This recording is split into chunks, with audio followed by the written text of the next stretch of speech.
Hi guys, for today's video, tuturuan ko kayo paano kunin ang Wi-Fi Direct password ng ating SmartTAM 750. Una, siguraduhin may load na papel ang tray.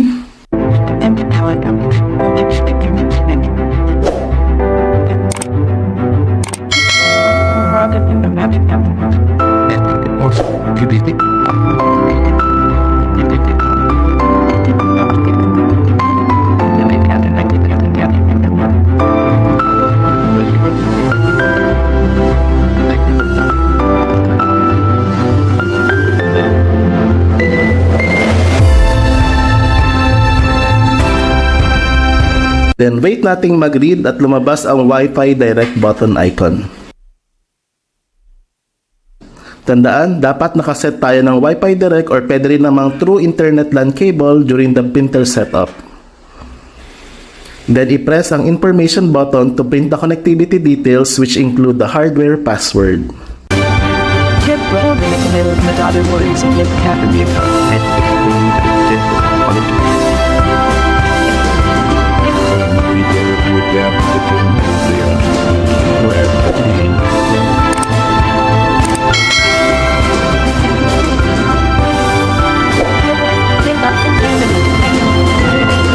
That's it. At kung may question ka, please feel free to comment down para sagutin natin sa susunod kong video. Sa muli, paalam!